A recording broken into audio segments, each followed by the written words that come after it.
Đêm đã khuya, căn phòng nhỏ chỉ còn tiếng quạt trần kêu vò vò đều đều. Bên cạnh anh, vợ anh đã chìm vào giấc ngủ sâu sau một ngày dài tất bật. Cô nằm nghiêng, tay vô thức ôm nhẹ lấy gối, khuôn mặt bình yên đến lạ, mái tóc dài xõa xuống che một bên má, hơi thở nhẹ nhàng như lời thì thầm của giấc mơ. Anh vẫn chưa ngủ được, điện thoại sáng lên trong bóng tối. Anh lướt Facebook một cách vô thức để xua đi cơn buồn ngủ chậm chạp, rồi một thông báo hiện ra: Lan Anh muốn kết bạn với bạn. Anh khựng lại. Lan Anh, tên ấy như một viên đá nhỏ ném xuống mặt hồ tĩnh lặng trong lòng, gợn lên những vòng sóng cũ.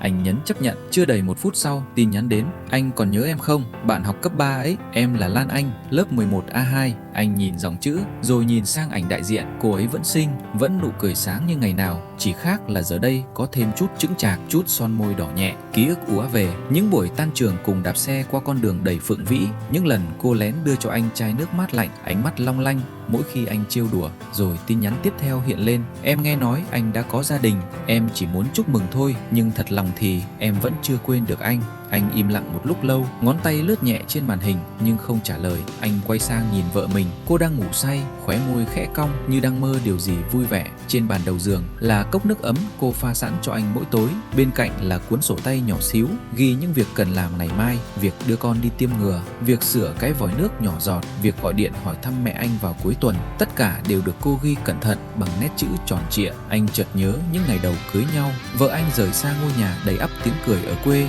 rời xa mẹ già hay ôm cô thật chặt mỗi khi cô buồn, rời xa đứa em gái hay làm trò hề để chọc chị cười, rời xa người cha vẫn lặng lẽ mang về cho con gái món quà nhỏ mỗi dịp lễ Tết. Cô đến đây chỉ với anh và đứa con chưa đầy 1 tuổi, bắt đầu một cuộc sống hoàn toàn mới. Có những đêm cô thầm khóc vì nhớ nhà nhưng chưa bao giờ nói ra. Có những lần cô mệt đến mức ngồi bệt xuống sàn bếp, tay vẫn cầm cái vá, mắt đỏ hoe nhưng vẫn cố cười khi anh bước vào.